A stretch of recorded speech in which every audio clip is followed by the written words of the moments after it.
good evening, everyone. Can we please rise for the Pledge of Allegiance?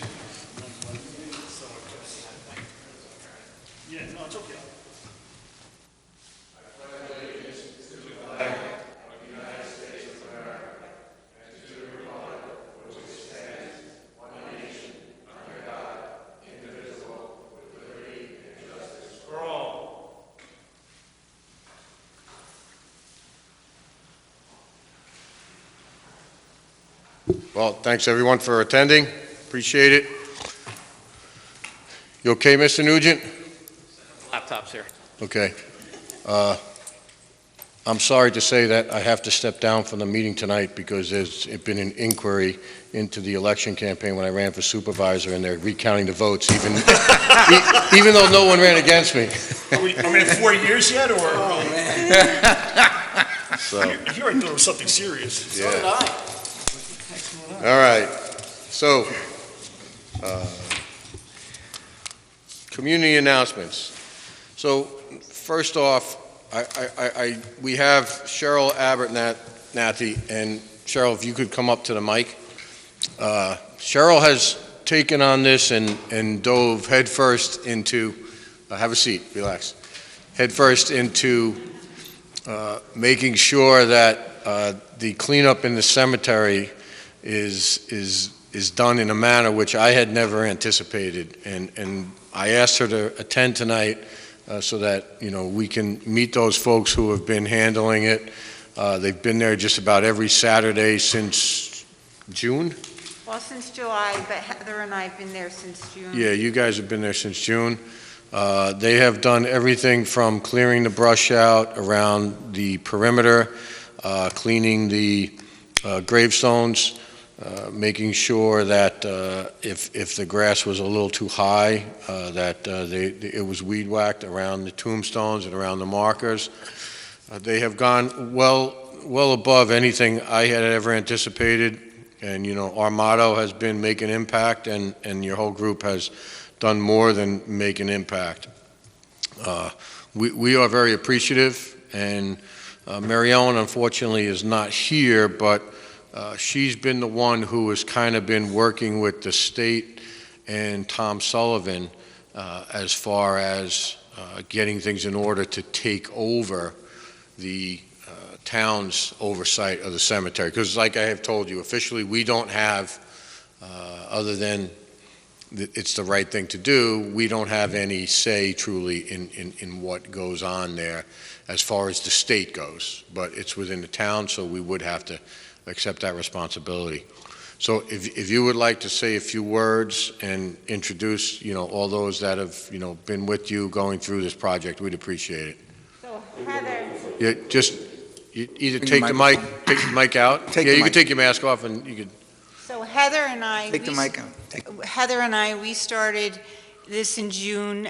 We didn't really anticipate that it would turn into the project that it has turned into.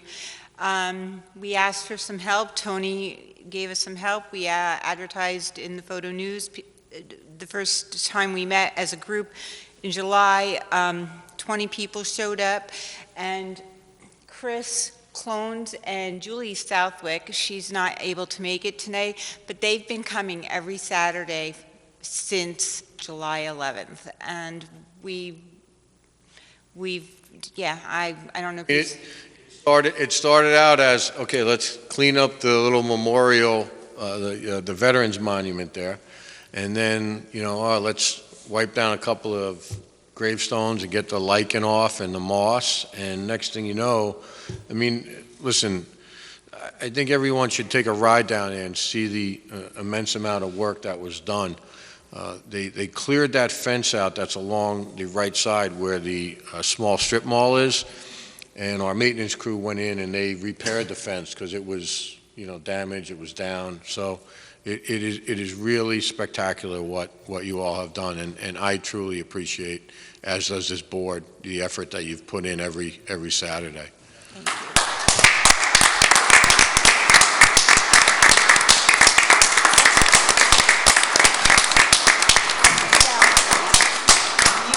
Asked me how many hours we probably put in. Right. We probably put in all in probably close to 500 hours, because the St. Paul's Youth Group came along and started to help us as well. So, yeah, I'd say we've probably put in about 500 hours amongst all of us volunteers. Unbelievable. There was a gentleman I had spoke to last time that had said he was going to try to get someone to repair the wall in the front. Jim, yes. Jim, yeah, and ironically, the gentleman who owns the company that he was going to try to secure went to high school. He was 3 years ahead of me, and one of his teammates is Jim Hintz, who is, Jim and I actually played, high school ball together. He was a senior, I was a junior, and Jimmy has coached there, and Jimmy was a great mentor to my son, my wife and I's son, so all good stuff going on down there. So we really appreciate it, and I'm sure that as time goes on, we're going to do a little something special for all you. But I just wanted to acknowledge all the work you've done going forward so far. Thank you. I mean, the cemetery is, when you look at it, the history of our town is told in that cemetery. Absolutely. There's Why don't you, I want to let her say a little bit about what type of, or the people, some of the people who are buried there, what they did, where, Well, some of the veterans really is really. yes, so there's veterans from the Revolutionary War all the way up to the Vietnam War.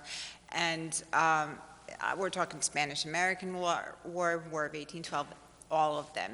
And when you walk around, you can see the prominent names that helped build Monroe. And yeah, some of the veteran stones are very, very interesting.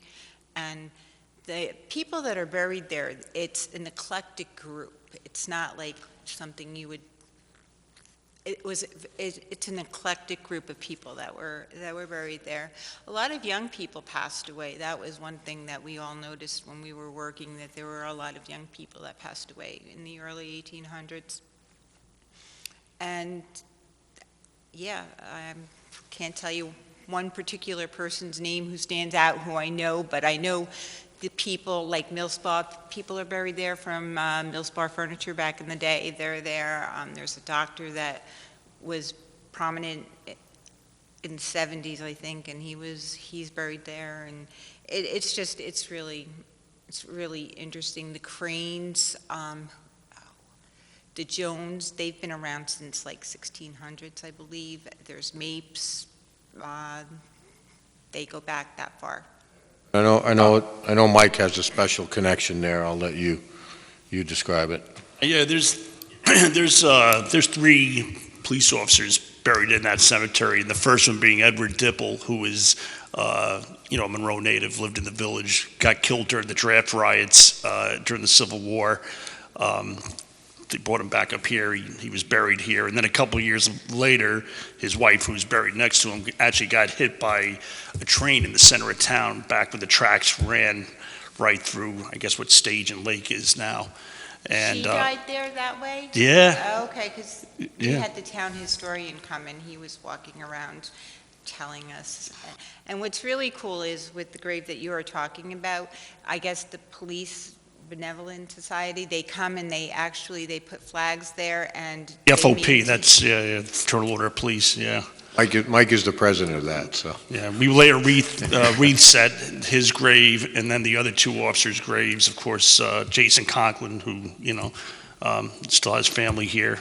Chief Dave Conklin was his brother. Okay, yeah, I remember that. And then Carl Wilder was a state trooper that got shot and killed in the line of duty in 27. So and he's buried there. So it's rich in history, and I know we all can't thank you enough for the interest that all of you have taken in preserving this piece of history for the town. Listen, I know the Conklins personally. I know it means a lot to them, that people still remember and take care of the final resting places of their loved ones. So thank you. It's amazing. Thank you. And thank you to Tony, because he's been supportive. I know he couldn't, I'm grateful for that, because I know in other areas, the town supervisor is not supportive of people who are trying to do this. So, Always. so, thank you. We'll talk as, as we get through the winter. And I believe the trees should be next week. Well, if they could come this Saturday, it would be better, because I think the ground will be, Well, he's waiting for the ground to harden, because of his Oh. lifts. That's why. He did not want to go on there. And the fact that the warm weather was this week, I don't know if it's going to delay it, so. is somebody going to dig it for us then? We're not going to, because I'm thinking a shovel with the hard ground. Wait, what are you, You're talking about trees. I'm talking about trees. What are you talking about? The Digging? trees to go on the side of the veterans. Oh, you're talking about the trees Down- that Yeah, are coming yeah, yeah, down. yeah. You're talking We're about talking two planting 'em. different things. Yeah, you're talking about planting the little ones on the side of the veterans. Yeah, so. Yeah, we'll be down for that. That's not a Okay. problem. I'll actually try to get them to dig the holes tomorrow, Okay. so that shouldn't be an issue. So the tree guy's coming when? You said, I know you said. Hopefully November. next week. Okay. He was just waiting for the ground to harden, so. Okay. Well, we want to finish up with raking the leaves, and then next. Well, the year- guys were down there blowing the leaves today, so. Oh, so we won't have Yeah, so they were much trying to work get to rid of do. some of them. And next year, we'd like to focus on repairing the stones that we're able to repair. We've all researched on ways to do that, and Heather, who enjoys cleaning the stones, she's been cleaning the stones all summer long, so. And Are you guys going to be down there this Saturday? Yeah, What time? Can I buy you guys some lunch? I'll come down. 9 to 12. We go there 9 to 12 most Sundays. So we got involved with the United Methodist Church. Heather and I are members, and when we reached out to our church, many people donated money so that we could buy lunch for everybody after we were finished working. Then you know what? Come down to the food truck tomorrow. Sal will buy you lobster over here. The lobster rolls good, so. Well, yeah, thank you again, appreciate it. And I know Chris Clones over here has taken a special, And John Carl. John as well. Carl, John Carl, He's done yep. a lot of work. John Carl. And some of the other volunteers, like the Lutheran Youth Group, they can't always come on Saturday mornings, so they go on Sunday afternoon. So it's just been amazing, the support that has come from. I think Chris's, dedication to it is because he's not able to go to the senior center to play cards. So he's got to find some other sort of activity, but thank you. I really appreciate you stepping up. I remember the first or second week, you were there with your own weed whacker, clearing away the grass around the tombstone. So thank you all. Sure, come on up. Just come on up to the mic so we can hear you. That I noticed on the Veterans Memorial, that big stone, Yep. there's no tribute to the Air Force or Coast Guard. Can't leave out the- Was that World War II? Is that why? Before there was- Maybe, Well, Yeah, I World think War it's II, there was before, the Army well, Air it was Corps. Coast Right. Guard's been around forever. That was yeah. my dad's, yeah. yeah, so Yeah. it's just Marines, Army, Navy that are mentioned, the other two services. Well, we could do something with that. And now we have the Space Force too, Yeah. so. Yeah. I'm glad you brought that up, because I didn't realize that. So I will, as will this board, we'll address that once we take over the cemetery. And of So, course, I was in the Air Force. yeah, I know you were. Wow. All right, thank you Thank very you. much. You all. Okay. Sal, Food Truck Friday? Okay, tomorrow, 11 to 7. You guys are welcome to leave. You don't have to stay. We appreciate you coming down. Yeah, I'm going to stop by Saturday for sure. Just go over the next two. Thank you very much. Okay. Appreciate it again. Okay. Thanks. Thank you, John Carl, as well. Thank you, John. Okay, so Food Truck Friday is tomorrow, 11 to 7. Cousins Maine Lobster will be there. Oh, it's on there. Okay. If everyone's, the menu will be there. 11 to 7, we're doing a double shift because it is such a popular truck. So come down and support Cousins Maine Lobster. And then 2.3 is the Monroe Marketplace. Last weekend was our first weekend over at Sacred Heart Church. We did Saturday and Sunday. The turnout was incredible. It was a COVID-safe environment. Everyone's temperatures were taken at the door. We had probably 400 people throughout the day. The vendors were very happy.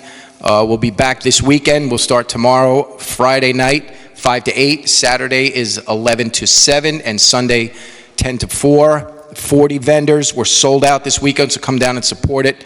It's an incredible event, and all the money raised is for the Sacred Heart Church. Thank you, Sal. Thank you. All right, we need a motion to open up the town board meeting. Cologne to make the motion? I'll second. Call the question. Bingham, aye. Cologne, aye. Cardone, aye. Scancarello, aye. And I, Okay, so moved. I will make a motion to open up the continuation of the public hearing for the 2021 town budget and benefit assessment rolls. Do I have a second? I'll second. Call the question. Bingham, aye. Cologne, aye. Cardone, aye. Scancarello, aye. and I. Okay, so moved. Okay. Val, if you want to put that first slide up there.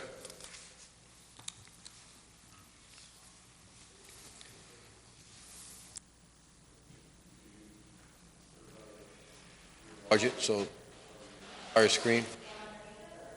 Oh.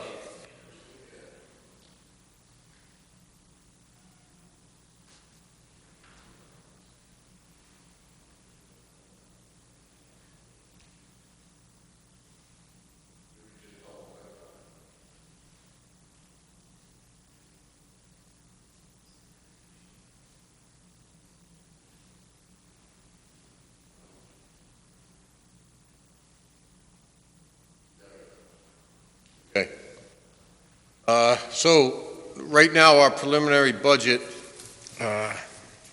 stands under the cap. If you could flip to the next screen, Val, please. Okay, we are, the tax levy, and let me just explain this from the start. So the tax levy compared to last year, okay, is $3,200,874 higher. And I'll segue into why I wanted to bring that up tonight when we get to the next slide. Last year, we used $235 in our fund balance, which is the middle area of the bar graph. And this year, we're using $220,000 of our fund balance. The tax levy, which is basically the appropriations less any revenue that we're anticipating, is for this year $3,953,187. So when we move on to the next slide, and I just tried to keep this basic tonight. This isn't final, but we're going to be in this area. So the tax rate on the village and townhomes are as follows. So in 2020, a village home that was valued at $100,000 was $787.26, and this year it's $770.06. In a townhome, last year it was $1,264.03, and this year it's decreased by 3%, and that's $1,225.87. Now, ideally, based on everybody I spoke to, and I ran this by our accountants, O'Connor Davies, because of what's happened and what's been going on with COVID and the shortfalls that the state might come across with next year, along with this year, his thought process was to get our budget to flat so that we didn't have a minus, because we don't know what's going on next year. The issue is we are flat, essentially. This is $4,000 under the cap. And because of in the previous slide, because of the taxable value and the increase we had in it, that's where that gap between the negative and flat comes from. So I had called him back and I said, listen, Chris, we've been working on this and we can't change the taxable value. And he said, okay, then, yeah, I guess you're not going to be able to get flat. So the only thing that might happen, we might get a little closer to flat, because the only major outstanding issue I have now is we're worried about certs, and those certiaries always apply to the tax cap. So right now, we hired, he started on Monday, a new assessor. Rip came in and he's working on certs. I think he's got 26 of them that he's got to handle a couple of days. So some sort of understanding of what those are going to be, and then we could plug that into the budget. So bottom line is, if you go back to that second slide, Val,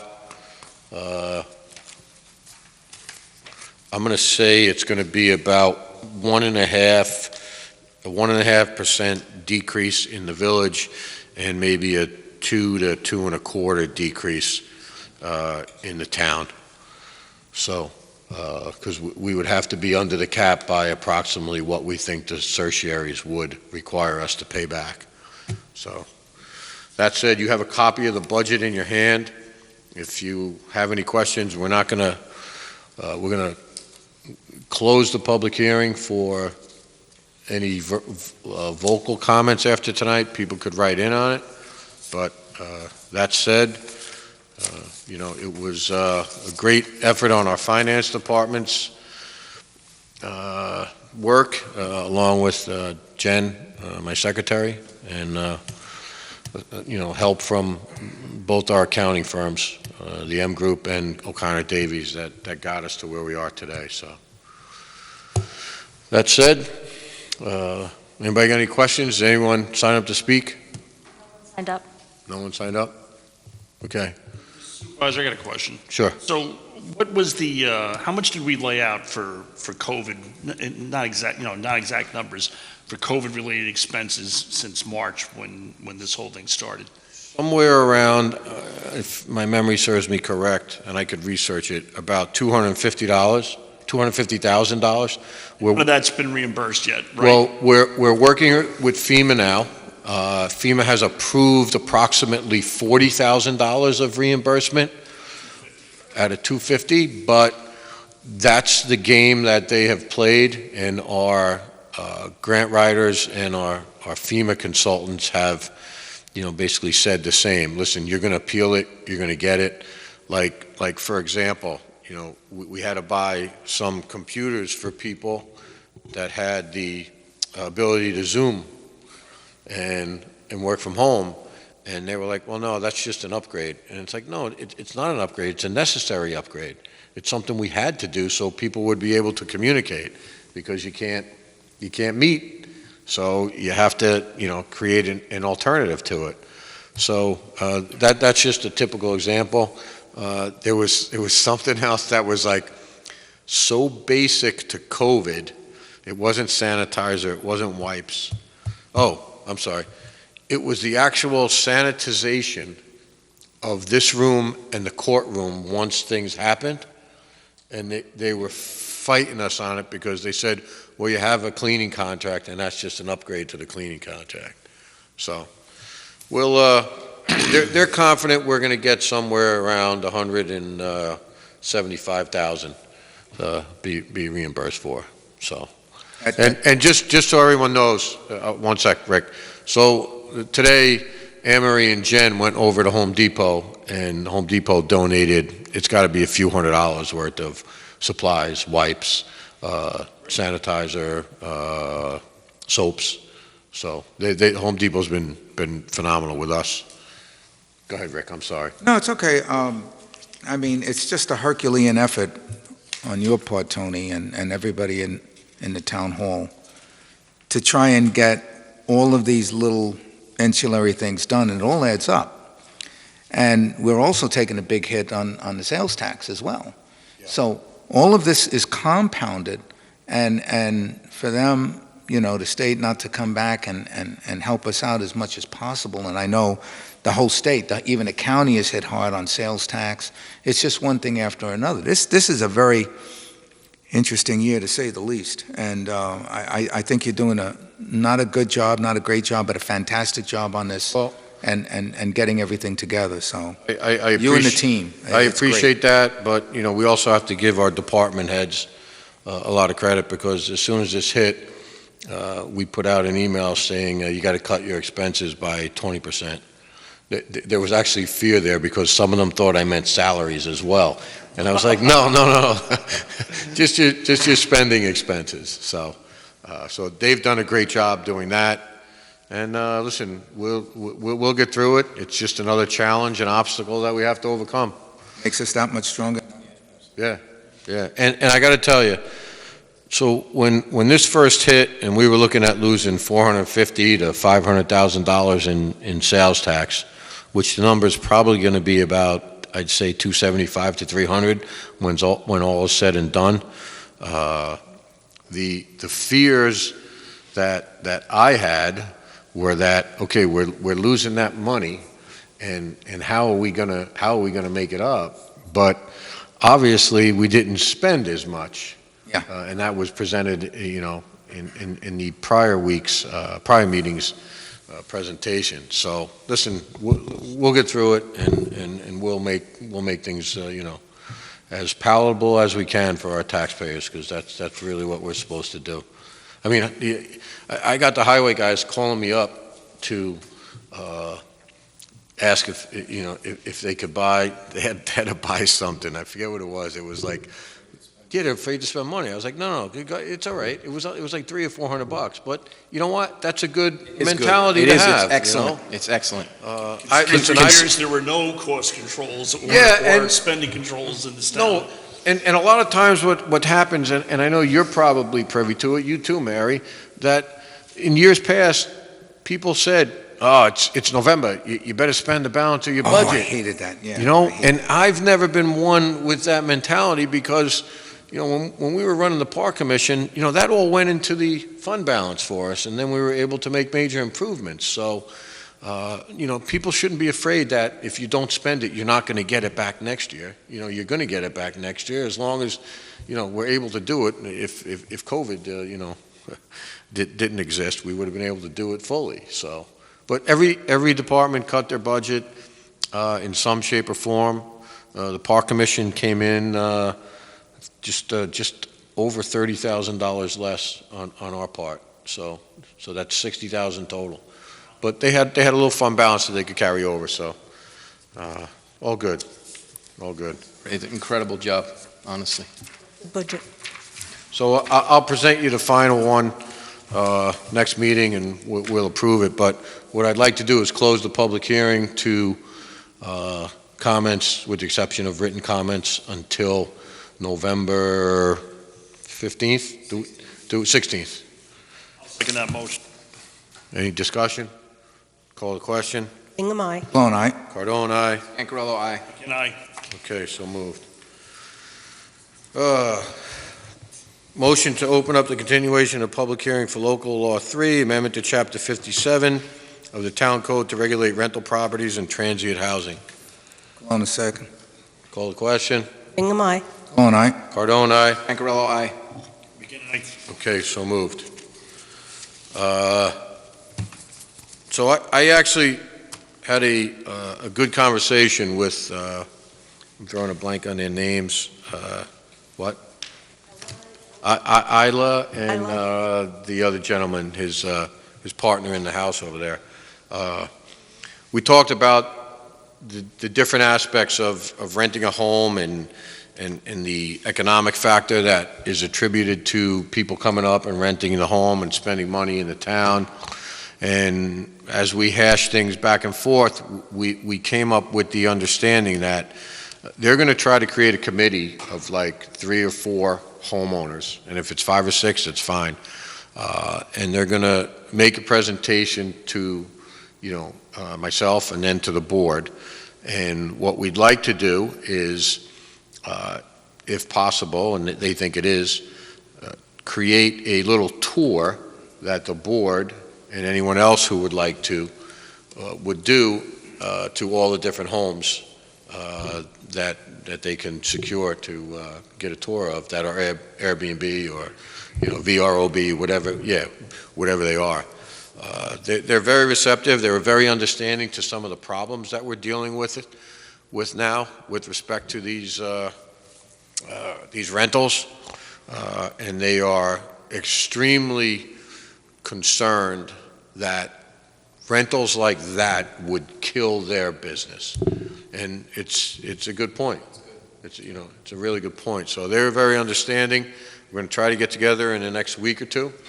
I'll let everyone know, and we could Zoom a meeting as well with them. So that said, that's really the only update we have now. We did talk about specifics and the fees that might be associated on our part, and they were okay with that because they said that'll weed out a lot of the undesirables. So, and I know, Mike, you had a conversation with them too, right? Yeah. So. Yeah, I mean, listen, they are what they're looking to do is an economic driver for it's bringing people to the area.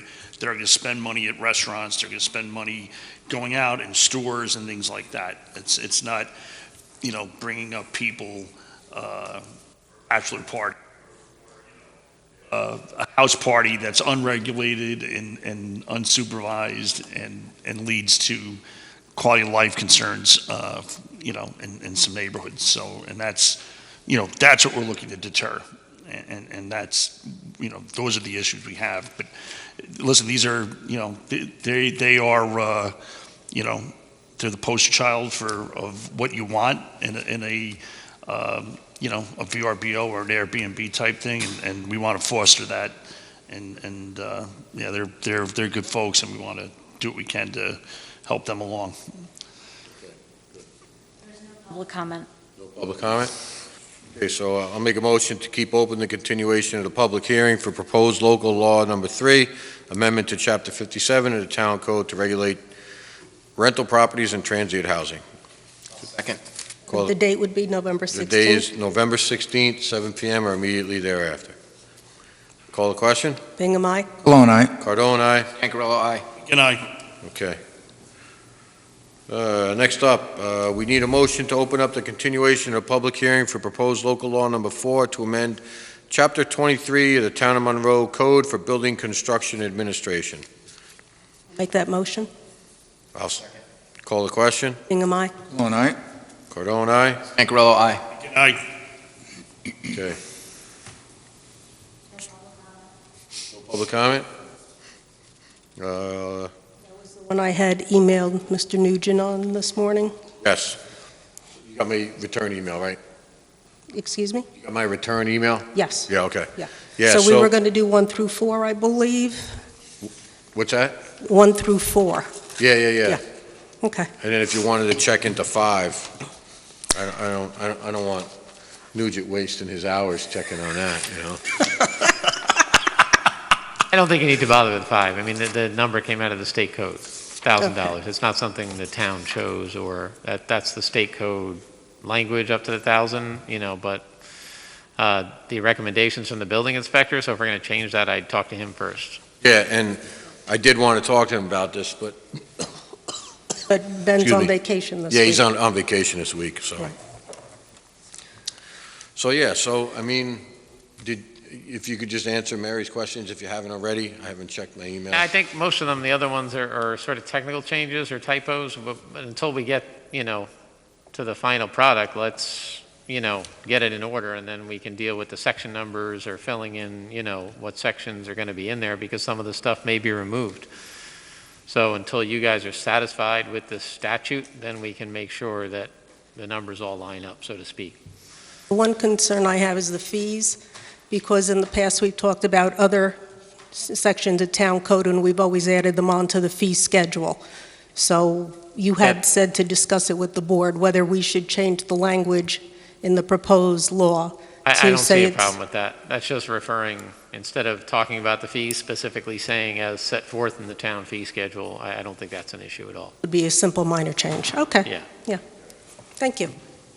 All right, so I'll make a motion to keep open the public hearing for proposed local law 4 to amend Chapter 23 for the Town of Monroe Code for Building Construction Administration, November 16th, 7 p.m. or immediately thereafter. Cologne, second. Call the question. Bingham, aye. Cologne, aye. Cardone, aye. Ancarello, aye. Aye. Okay, motion to open the public hearing regarding continuation of proposed local law number 5, amendment to Chapter 33A of the Town Code. Do I have a second? I'll second. Call the question. Bingham, aye. Cologne, aye. Cardone, aye. Ancarello, aye. Aye. Okay. Any, No public comment. and no public comment. All right, so, Hearing people down. Hearings. That's what we're doing. That's not the intent, folks, believe me. It's not the intent. we're not wearing Ward down, he keeps No, showing up. Ward's, yeah, Ward's a war horse. Yes. He's here for the duration. Yep. So,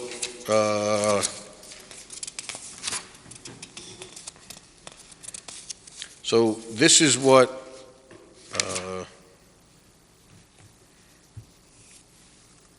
this, correct me if I'm wrong, but this is kind of as simple as it gets, because this relates to the enforcement of the noise ordinance. Correct. Okay. Designated that law enforcement along with the code enforcement officer to do that, so. Yeah, talking to the mic, Mike. Things turning red. I don't know what the. Yeah, I know. Yeah. So, I think at the next meeting, we can approve this. There was just one thing I just wanted to go over with the building inspector on it pertaining to enforcement. I mean, unless anyone wanted to pass it tonight, I mean, we can wait till the 16th, but I think, Mr. Nugent, we're good with this in its current form, right? There's no other. Yeah, I haven't heard of any issues. This is just a change to the section on enforcement to enforce 33A, and it adds the building inspector and any other law enforcement officers that have power within the town to issue appearance tickets. So that's really it. Pretty straightforward. Do we have to create a ticket for this, for the state police? Because that's the interpretation they gave me when I had asked them. They said, we don't even have a ticket to give for somebody. I thought there would be like on a universal. I don't think the state police use, like, the city has a universal summons, but the state police only have uniform traffic tickets. So Right. they couldn't issue it on that, so they may need, if they don't have something, a format. And it could be similar to the building inspector format, just a appearance ticket, with a date, time. They'll know how to fill it out, but if they need the form, we could provide them with something.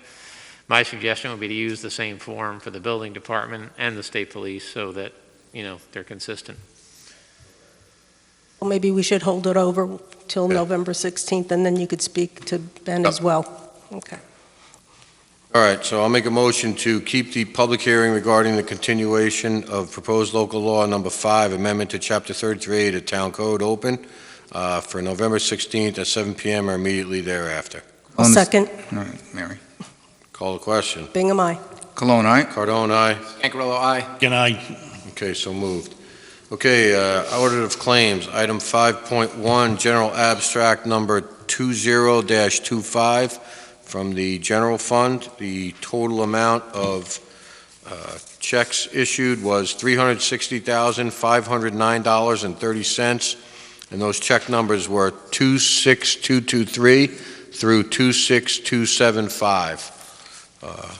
I'll make a motion to approve that. Cologne, second. Call the question. Bingham, aye. Cologne, aye. Cardone, aye. Ancarello, aye. Again, aye. Okay. Item 5.2, the escrow abstract.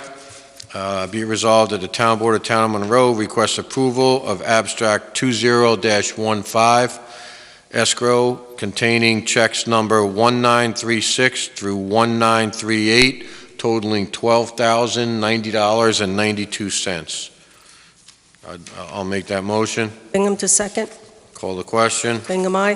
Cologne, aye. Cardone, aye. Ancarello, aye. Aye. Okay, so moved. Item 6.1, acceptance of the October 19th, 2020 minutes. Has everybody had a chance to read them? In them. Yes. All right. So, anybody? I just thought I heard crickets. You were getting worried there, Val?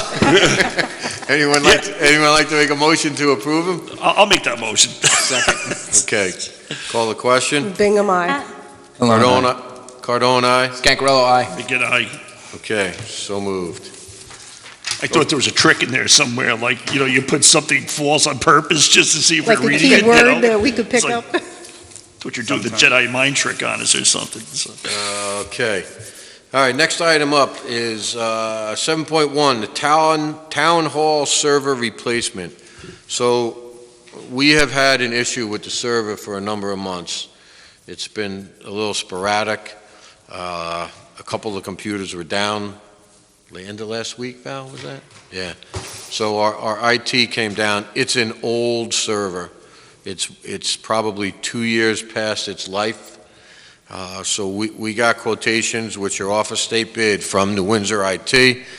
The replacement of the town hall servers were for $13,661.28, and the data licenses for those Windows 2019 computers comes to $7,823.72. I will say we're still trying to figure out where we're gonna, what line. We have the money, we're just trying to figure out what line we're gonna pull it from. It's most likely gonna be out of shared services or a split between shared services and somewhere else. I will tell you this for transparency. I ordered these servers about 3 weeks ago because this was happening and I wasn't gonna wait till the new year. So we would have an issue with it, because I saw the money was there, but we obviously need approval on it. Hey, let me ask something. So that server that's replacing, is that from the previous, administration? Is that how old it is, or? Oh, yeah. Oh, I think it even goes back to Sandy. Yeah. Really? Yeah. 11 Stage Road, right, George? Wow. So that was ordered by Dr. Peter Martin then? Back when he was our IT person. Yeah, and listen, they have a lifespan, So this is, We all do, Tony. Yeah, We all do, exactly, yeah. exactly. so I hope this is not going to be a Huawei unit. I mean, A what? Huawei. No. No. I think we're He getting Dell. actually, They're going cheap now. he actually had to transfer the data off that server to another in order that we can, communicate, run our computers, because wasn't there a time where you couldn't access any of your BAS software? Yeah, and that's what runs their office, so. Security systems are running off another server. They're not on that server, right? The security systems are on another server, Okay. but the issue was Yeah. that after that server went down, that program was not, it was deleted from some of the computers. Ironically, it wasn't deleted from mine, but it was deleted from Jen's. So. Jen does everything, so we And know. Jen does everything, Yeah, so, we you know. so- So, Yeah, that goes way back I'm to not what going to deny Windows. that. Yeah. That goes way back past. Yeah, listen, we've got our money's worth out of the old one and Yeah. definitely need the new one. We're lucky to it lasted stay, this long. Yeah, so Keep our nothing's systems been vouchered yet. We just had to order them. They're actually due in, I think, by the end of this week, and they're supposed to install them next week, so.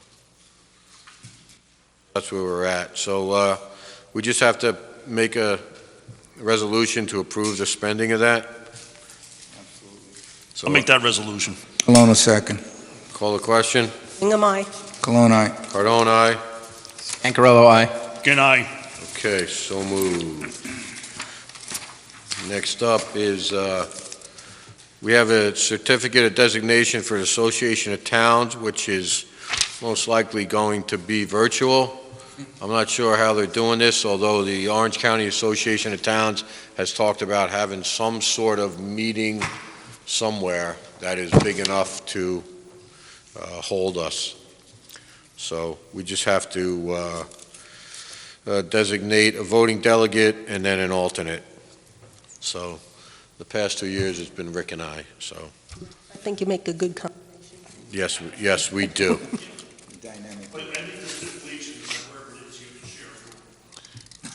No, I'm not going there. And mass, no, I'm not doing that. I'll go virtual. No, I'm just kidding. I know you are. I know that. I'll make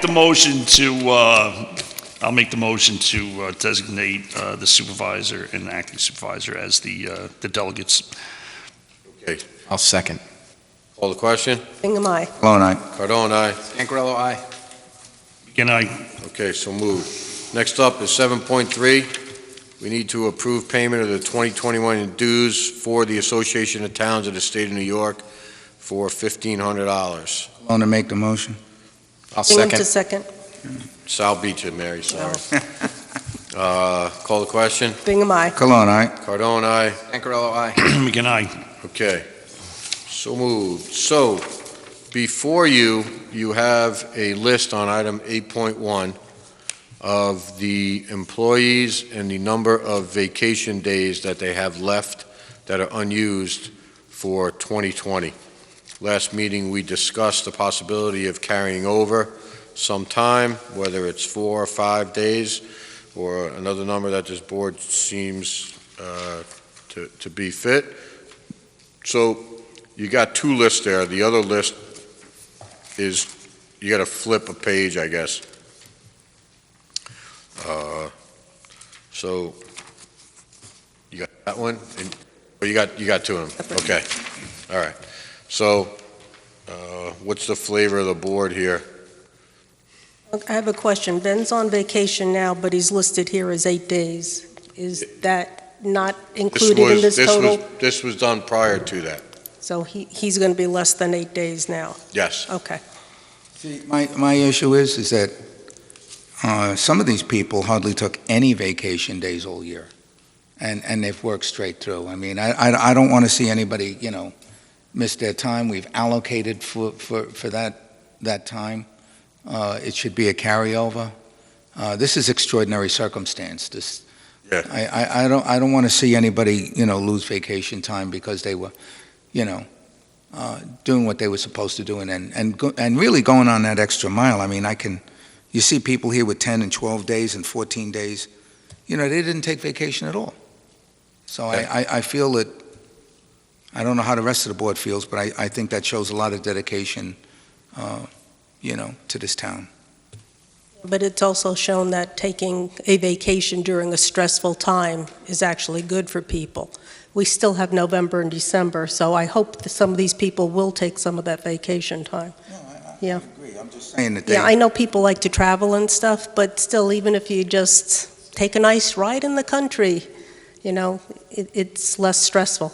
So, yeah, I agree, some vacation time definitely should be allowed as carryover, but I hope it's not going to be like 14 days, that they take some time. They need the time off. To look at this, it seems that the average, and I'm just doing this off the top of my head, is about 7 days. If you averaged all these, both department, highway and the other, the town hall people. So, I mean, I think if we said that and based it on, by the end of March, they would have to take those days. I think that would be a reasonable carryover. If anyone have thoughts on that? By when? March? Listen, Yeah. I'm fine with that. I mean, I know what Rick was saying. The unfortunate problem is there was like a 7 or 8 week period where we weren't here and nobody could take vacation time. Yeah, right. Right.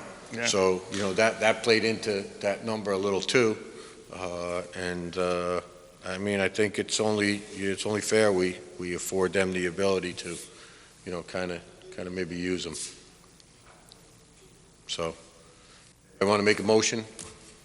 I'll make a motion that we allow the employees to carry over 7 days that must be used by March. We'll make it April 1st. How's that sound? That's fine. Okay. Now, you have Want to people, second it for discussion? second for discussion, please. Okay. You have people that have a lot more than 7 days. Should we extend it to like February or, in other words, if you're only extending 7 days, how much time do they have to use up the rest of this time? December? April April 1st. 1st. All of their time, or just the 7 days? No. Oh, No, no, like no. after December 31st, they would have, whatever the balance is after that, they would have until April 1st. Oh, okay. Yeah, you know what I mean? So they have to, if you have 14 days, you got to use 7 days by December 31st. By the end of the year. Right, Okay. right. Well, even if you took like 1 day a week off, All right. between I can now go and with the end that. of the year, you could use 7 days. Correct. I think that encourages people to take the time off. I'll go Yeah. with that Right. then. All right. I mean, listen, I'm sure, like, you know, just looking at some of the people here on this list, I mean, you know, Anne Marie Morris, you know, Long-term she works very devoted hard, employees. but, you know, That's what I'm Right. saying. I'm sure she could use a day off. Yeah, I hope so, you know? All right. Anybody else? Call the question? Bingham, aye. Cologne, aye? Cardone, aye. Scancarello, aye. And Okay, so moved. I'll get to you in a second. We just have one other, actually, you know what? Why don't you guys come up? I'm assuming, are you here for the Faber Farm camping outing? Okay, are you here to observe for school? No? Can you give us Okay, a hint? are How you- about a syllable? Are you able to talk? come on up. Come on Come up. on up. Come to the microphone, please. He's camping out for the State- food truck tomorrow. Yeah, He wants to be first in smart line. move. Just, you could take your mask off if you feel comfortable doing that, and just state your name. I have to be here for Boy Scouts. I have to like observe like this for requirement. For a merit badge? Okay. You're getting the Good. Tony Cardone merit badge? No, the citizenship in the community. Yeah. Thank you for saying him straight. Thank you. That's great. Well, thank you. I appreciate you. Yeah, And nobody I'm- wants that badge. And you're here for that as well? Okay. That's him too. 3. That's government, that's public government, right? Merit badge is called, is it government? Citizenship, okay. That's good. All right. Hope this was informative for, in all seriousness, we hope this was informative and kind of got to see how local government works, and this is where it all starts, you know what I mean? And that we do have a sense of humor here, so. Yeah, we do. We Yeah. try to Nowadays we do, you know. try not Yeah. to take ourselves, try not to take ourselves too serious, but Okay. Public comment. Come on up, Ward.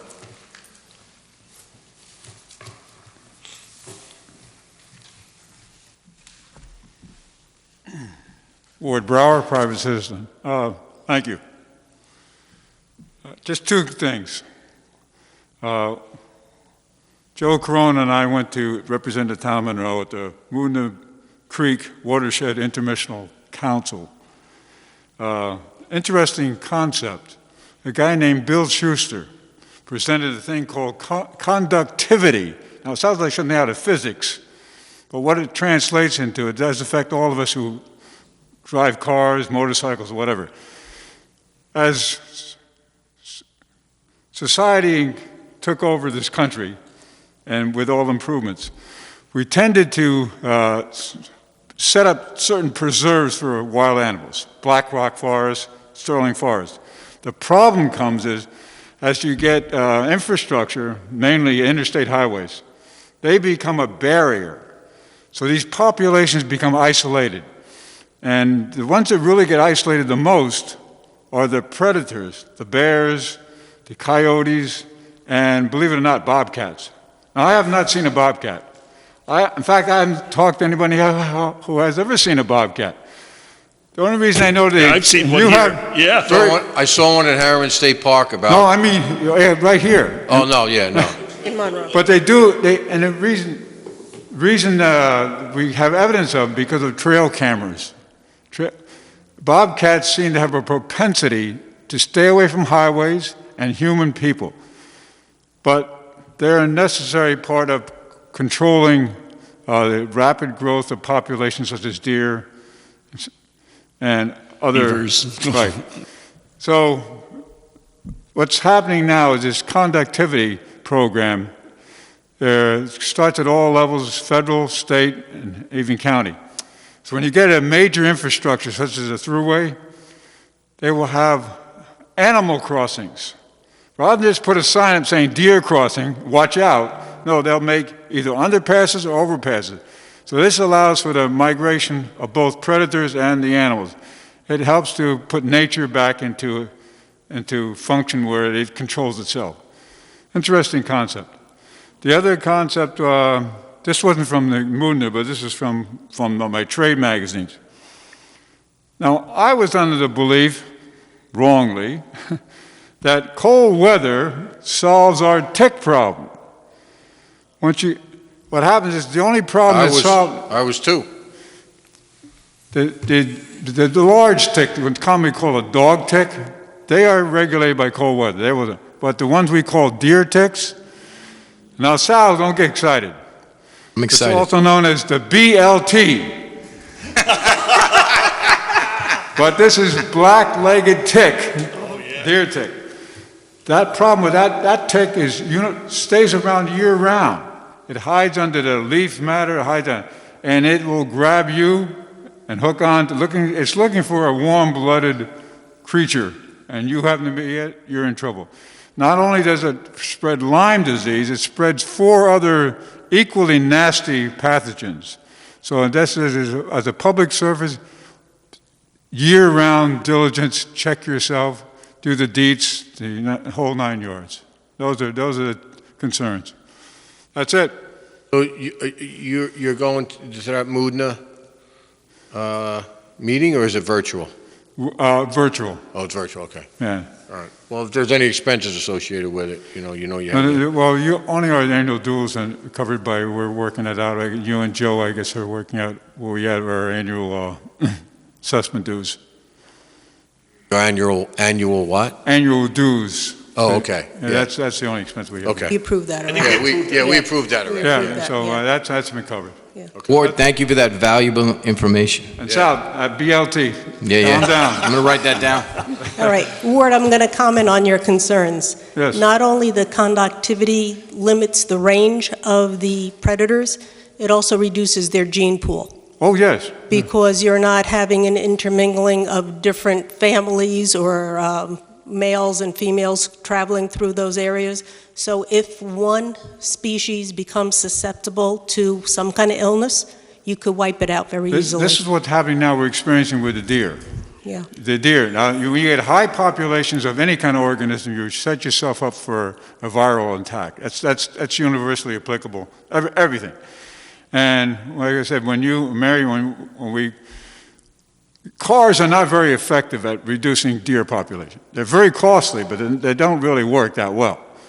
But the natural predators do a good job of that. And you're 100% correct. The gene pool needs to be diverse and always mixing. And that's it. Yeah, I mean, the ecosystem has definitely been thrown off out of whack, and that's why we saw this, increase in the beaver population and a lot of the natural predators. We've become the natural predators for the most part. That's why these programs, and they look like they're a lot of money. They give me an example that it's standard, that's 2 ways of doing it. Under the thruway, over the thruway. Some animals will not go under. They're adverse to going through tunnels. They have to go over. But you need that to set these things up, they're not exactly cheap. Their infrastructure runs a couple $1 million depending on the size of the highway.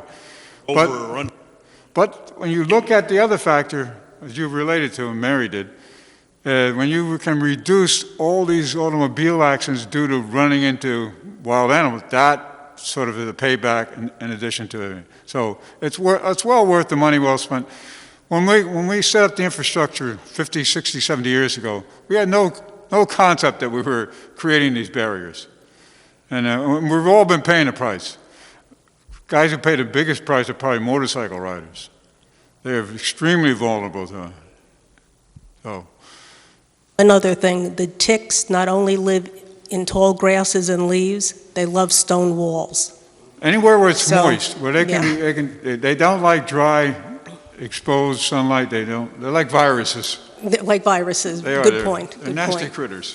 Right, so yes, everybody watch out for ticks. Check yourself definitely if you're going out hiking, because they sneak up.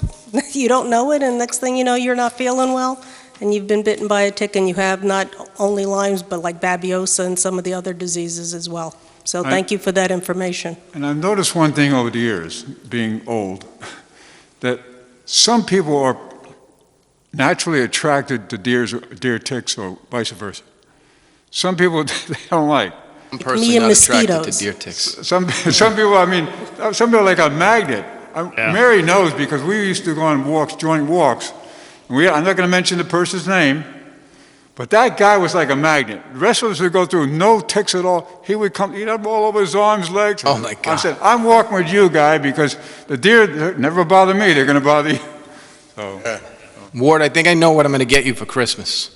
I think I'm going to get you one of those Crocodile D wildlife hats. We're going to have wildlife with Ward once a month. We'll talk to George and get it set up. Thanks, Al. You got it, Tom. All right, thanks, Ward. Thank you. Okay. I mean, it's true, your pets, I mean, just the other day, my dog came in with a tick, I assume. Yeah. And then my daughter says, oh my God, I have a tick crawling on me. And if you have long-haired dogs like I do, they hitch a ride on them, and if they Yeah. find another host, they're going to jump on They'll them. be in the house, yeah. Yeah. Deer, ticks and fleas. Yeah. I mean, don't forget those, they also, no, I'm serious, they get Yeah. on an animal, forget it. Yeah, I mean, the dog- fleas, I mean, I've never had them catch fleas outside, I've never but had it, ticks, they bring them, ticks. they're like magnets. Well, we have a lot of ticks in this area because of the deer population, so. When I was working in real estate, I walked through a house one time and I walked out and I had fleas all over the bottom of my pants. It was like and the other person I was with noticed it, and I was, he said, don't get in your car, because if you leave some in your car, then you'll never get out. Yeah, so. So anyway, okay, so we have to go into executive session to discuss a personnel matter. So I'll make a motion to go into executive session. Well, Second. Call the question. Hingham, aye. Cologne, aye. Cardone, aye. Scancarello, aye. McGinn, Good aye. night. Okay. You guys are welcome to leave. If you need us to sign anything, we'll sign something. Whatever you need.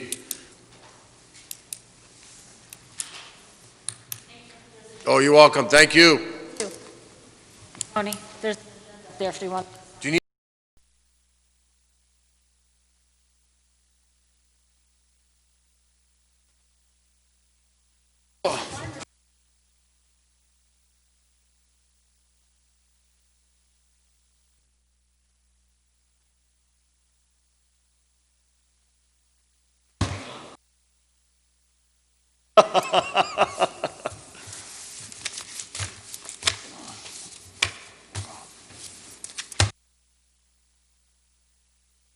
Okay.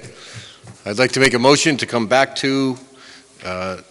come out of executive session and into the regularly scheduled town board meeting. Hingham to second. Okay, call the question. Hingham, aye. Cologne, aye. Cardone, aye. Scancarello, aye. Good night. Okay.